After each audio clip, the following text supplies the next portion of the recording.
Hello friends, कैसे हो आप सब। एसएन इंटेलिजेंस यूट्यूब चैनल पर आप सभी का बहुत बहुत स्वागत है। तो चलिए आज बढ़ते हैं वीडियो के नेक्स्ट पार्ट में। हम फ्रेंड्स, पिछले वीडियो में हमने कक्षा 10वीं की एनसीईआरटी बुक की जो राजनीतिक शास्त्र है उसके कुछ इम्पोर्टेंट नोट्स देखे थे और किस चैप्टर का, सेकंड चैप्टर का नोट्स देखा था हमने। तो आज हम सेकंड चैप्टर का कुछ इम्पॉर्टेंट जो वीवीआई क्वेश्चंस हैं उसको देखेंगे। लॉन्ग क्वेश्चन आंसर है, सब्जेक्टिव टाइप, जो 5 नंबर के लिए पूछे जाते हैं, वो क्वेश्चंस आज देखने वाले हैं हम। तो आइए शुरू करते हैं। पहला प्रश्न है हमारे सामने, संघवाद का क्या अर्थ है। संघवाद का क्या अर्थ है। ये जो संघवाद होता है ये नोट्स में भी हमने पढ़ लिया है, अब क्वेश्चन के माध्यम से भी इसको पढ़ लेते हैं। तो इसका आंसर यहाँ दिया हुआ है, ये 2 नंबर के लिए पूछा जाता है। ऐसी शासन व्यवस्था जिसमें देश की सर्वोच्च सत्ता केंद्रीय सरकार और उसके विभिन्न अनुषांगिक इकाइयों राज्य सरकारों के बीच बटी होती है उसे संघवाद कहते हैं। फिर दूसरा क्वेश्चन, हमने इस पहलू को अच्छे से समझा हुआ है, इसके पहले वाले वीडियो में प्लेलिस्ट भी बना हुआ है पॉलिटिकल साइंस के नाम से। राजनीतिक शास्त्र कक्षा 10वीं NCERT political science all notes के नाम से एक प्लेलिस्ट बना हुआ है। आप उसमें एनसीईआरटी बुक की जितनी भी पॉलिटिकल साइंस के महत्वपूर्ण टॉपिक्स या फिर क्वेश्चन आंसर है उसके लिए नोट्स एक प्लेलिस्ट बना हुआ है, अवेलेबल है यूट्यूब पर या हमारे चैनल के माध्यम से भी आपको प्रोवाइड कराया जाएगा। आप जाकर प्लेलिस्ट पर विज़िट ज़रूर करें और प्लेलिस्ट से कुछ नोट्स उठाएं और उसको पढ़ें। दूसरा है, अधिकार क्षेत्र का क्या अर्थ है। अब यह अधिकार क्षेत्र का क्या अर्थ है, तो इसका आंसर यहाँ पे दिया हुआ है हमें। अधिकार क्षेत्र का अर्थ है कि किसी क्षेत्र पर हमारा कानूनन हक होना। अधिकार क्षेत्र का क्या अर्थ है कि हमारा किसी भी क्षेत्र पर कानूनन हक हो। इसमें क्षेत्र भौगोलिक सीमा या किसी एक विषय के लिए भी प्रयोग किया जा सकता है। इसमें कोई एक भौगोलिक सीमा, विशेष क्षेत्र या विशेष भौगोलिक सीमा या फिर क्षेत्र संबंधी को भी इसमें इसके लिए इस विषय का प्रयोग किया जा सकता है। फिर तीसरा क्वेश्चन है, हमारे देश में कानून बनाने से संबंधित कितनी सूचियां हैं।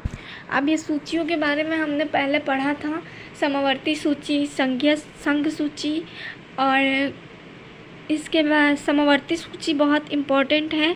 संघ सूची ये हमें पिछली वीडियो में ज़रूर मिलेगा। पिछली वीडियो में हमने डिटेल में नहीं पढ़ सका, हम लोग नहीं पढ़ पाए थे ये सूची के बारे में, और शायद इस वीडियो में भी सूची के बारे में अच्छे से ना पढ़ पाए क्योंकि वीडियो में हमने क्वेश्चन आंसर का जिक्र किया हुआ है और यहाँ पर क्वेश्चन पूछा गया है कितनी सूचियाँ हैं, सिर्फ सूचियों के नाम बताने हैं।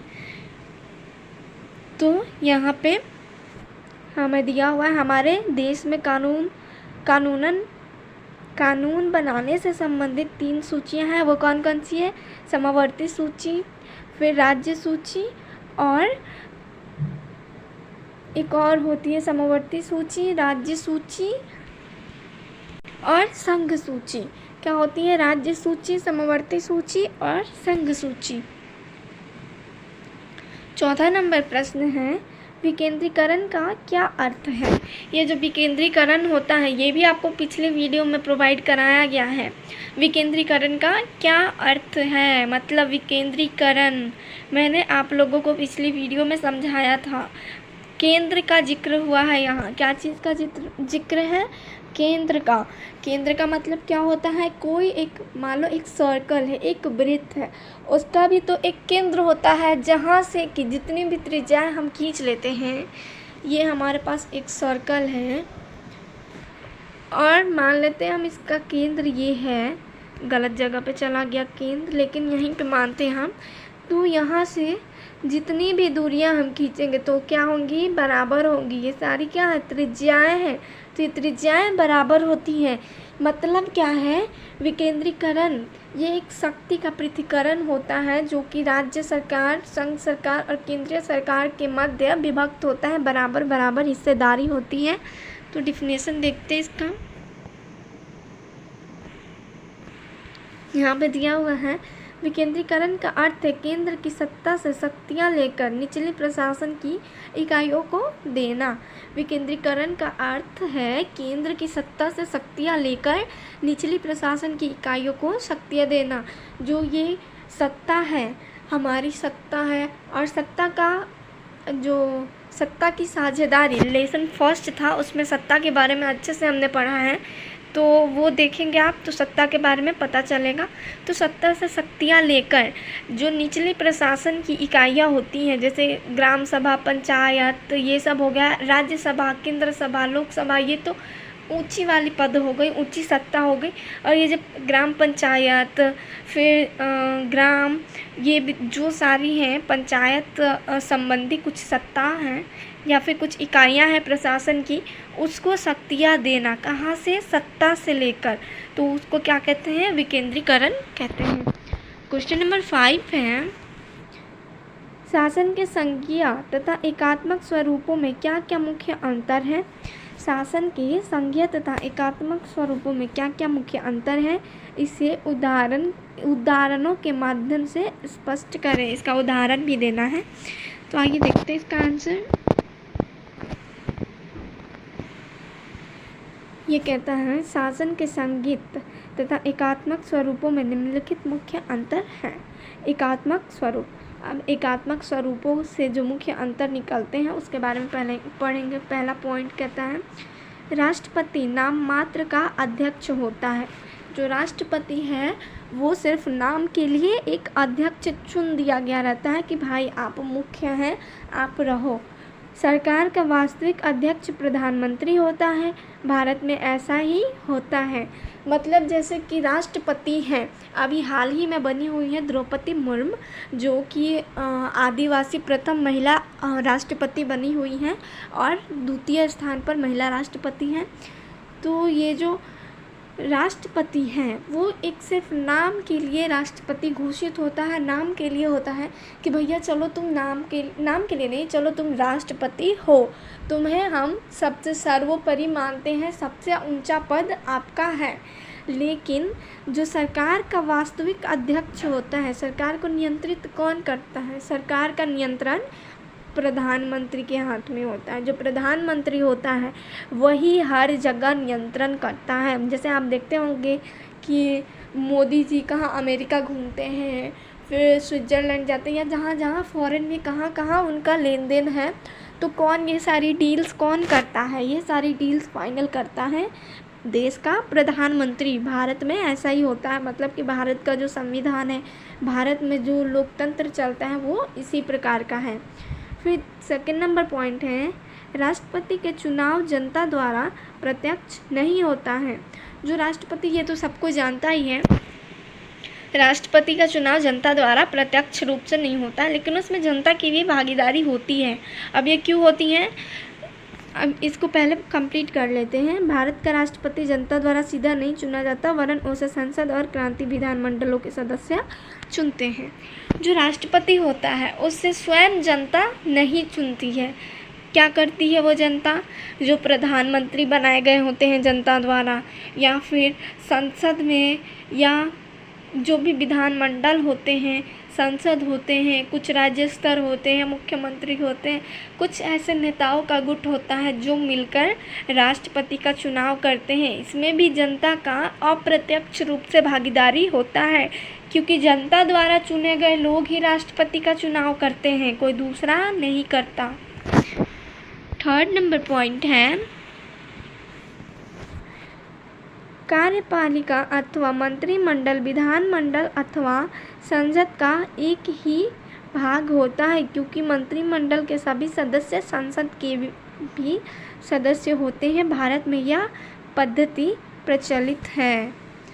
फिर नेक्स्ट यहाँ पे हम एक और टॉपिक टाइप का दिया है। प्रधानमंत्री संसद में बहुमत दल का नेता होता है, इसलिए कार्यपालिका और विधानमंडल के बीच संतुलन बना रहता है।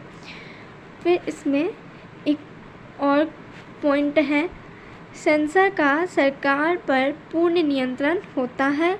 यदि प्रधानमंत्री संसद में बहुमत खो दे तो उसे त्यागपत्र देना पड़ता है। भारत के प्रधानमंत्री का अस्तित्व संसद में उसके बहुमत पर निर्भर करता है। और फिर यहाँ पे संघात्मक सरकार, काफ़ी क्योंकि ये 5 नंबर के लिए पूछा जाने वाला है, इसलिए काफ़ी लंबा है। संघात्मक सरकार, ये मैं सिर्फ पढ़ाने को पढ़ा दे रही हूँ, लेकिन अभी जो मैंने पहले पॉइंट्स बताए, अगर आप उतना भी करके आते हो पेपर में, उतना भी राइट डाउन करते हो, तो आपका 5 में 5 नंबर गारंटी के साथ बोल सकती हूँ। 5 में 5 नहीं तो 4 नंबर तो पक्का गारंटीड है कि मिलेगा आपको। फिर इसमें एक और पॉइंट दिया हुआ है, संघात्मक सरकार। पॉइंट नंबर 1 है, राष्ट्रपति ही नाम मात्र का और वही वास्तविक अध्यक्ष होता है। जो राष्ट्रपति होता है, अभी मैंने जिक्र किया था कि राष्ट्रपति एक नाम मात्र का नेता होता है, अध्यक्ष होता है नाम मात्र के लिए, सिर्फ नाम के लिए कि भैया तुम राष्ट्रपति हो, सबसे बड़ा पद आपका है, आप इसे संभालो। और ये जो राष्ट्रपति होता है, भले ही नाम का हो कि हाँ भैया तुम नाम के नहीं, मतलब तुम राष्ट्रपति हो, लेकिन वास्तविक अध्यक्ष वही होता है। यहाँ तक कि भारत का पहला नागरिक राष्ट्रपति ही होता है। कौन होता है? राष्ट्रपति। भारत का पहला नागरिक राष्ट्रपति होता है। अध्यक्षात्मक सरकार में प्रधानमंत्री नहीं होता। अध्यक्षात्मक सरकार में प्रधानमंत्री नहीं होता। संयुक्त राज्य अमेरिका में सरकार का एक ही स्वरूप विद्यमान है। फिर नेक्स्ट पॉइंट है, राष्ट्रपति का चुनाव जनता द्वारा प्रत्यक्ष होता है, अप्रत्यक्ष रूप से होता है, प्रत्यक्ष नहीं। संयुक्त राज्य अमेरिका का राष्ट्रपति जनता द्वारा प्रत्यक्ष रूप में चुना जाता है। ये अमेरिका की बात हो रही है। जो अमेरिका है वहाँ पे राष्ट्रपति का चुनाव प्रत्यक्ष रूप से की जाती है। जैसे यहाँ वोटिंग होती है, जो प्रधानमंत्री के लिए जैसे वोटिंग होती है, जनता भागीदार होती है इसके लिए, उसी प्रकार अमेरिका में राष्ट्रपति के चुनाव के लिए जनता भी भागीदार होती है।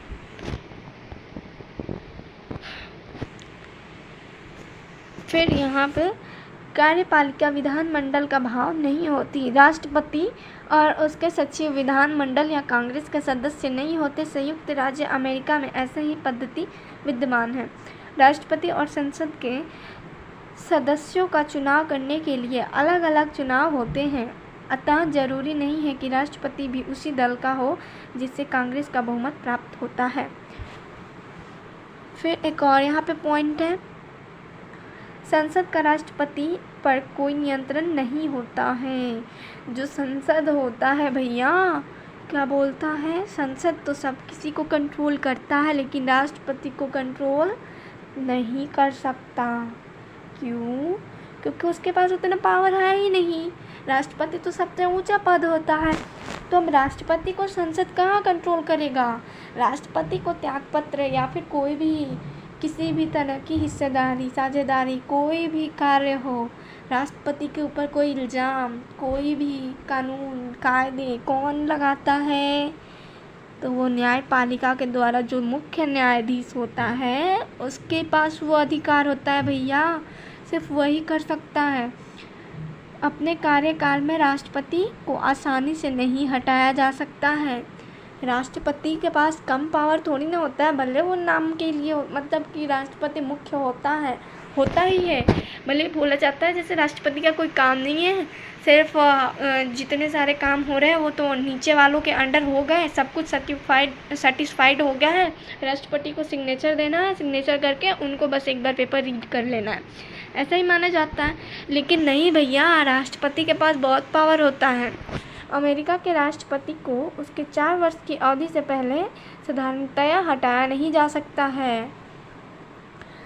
जो अमेरिका का राष्ट्रपति है उसको 4 वर्ष से पहले इतनी आसानी से नहीं हटाया जा सकता।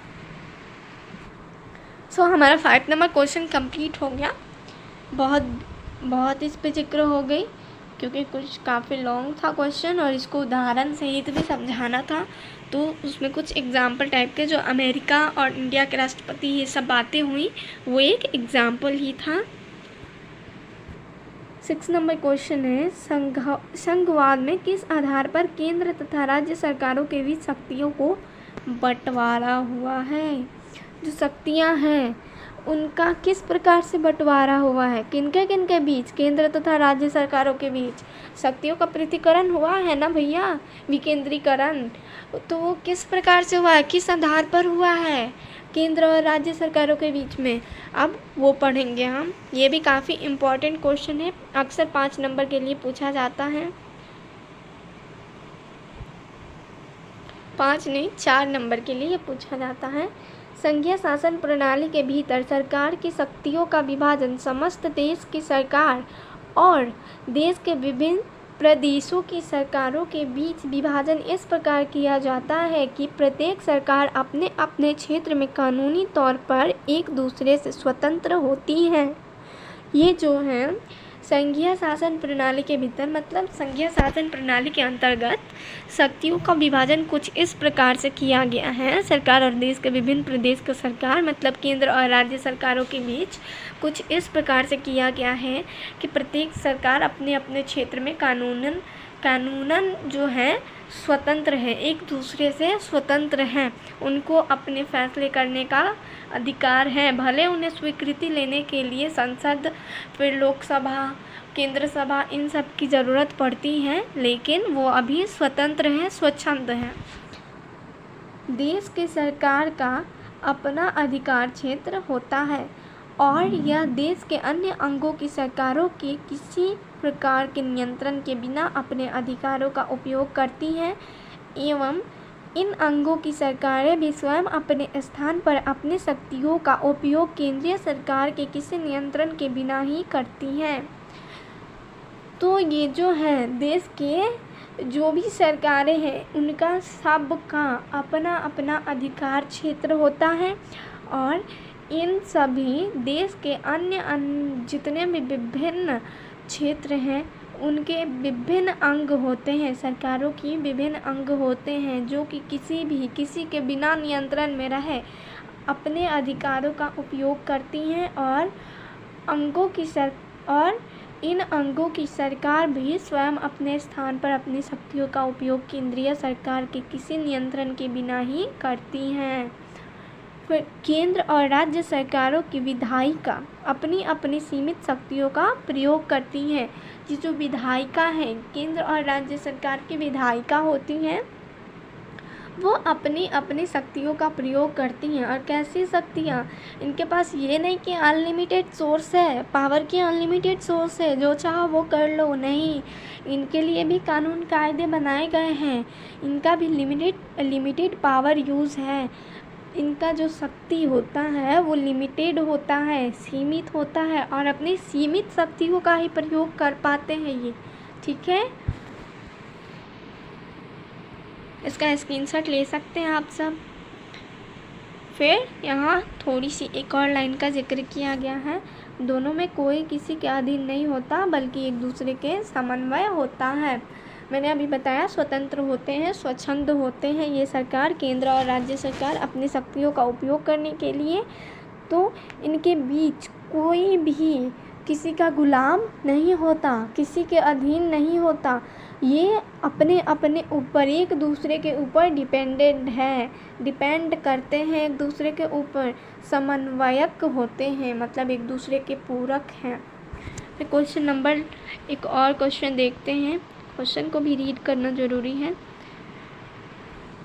ये क्वेश्चन है, संघीय सरकार की मुख्य विशेषताओं का वर्णन करें।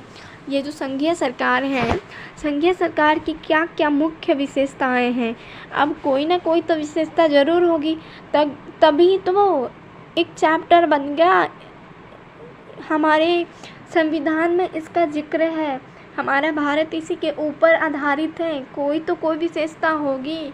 पिछले बार भी हमने पिछले वीडियो में नोट्स के माध्यम से कुछ विशेषताओं को देखा था।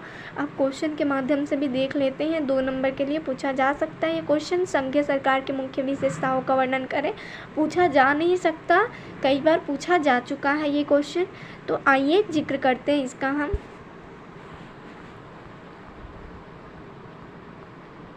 ये रहा, कुछ ज़्यादा नहीं है और 2-3 मिनट लगेंगे हमें। संघवाद या संघीय शासन, जो ये संघवाद है, संघवाद भी बोलते हैं इसको, संघवाद यहाँ पे लिखा है लेकिन संघवाद नहीं होगा, संघवाद होगा। क्या होगा? संघवाद, संघवाद क्या होगा? संघवाद होगा, ये संघवाद नहीं होगा, संघवाद होगा।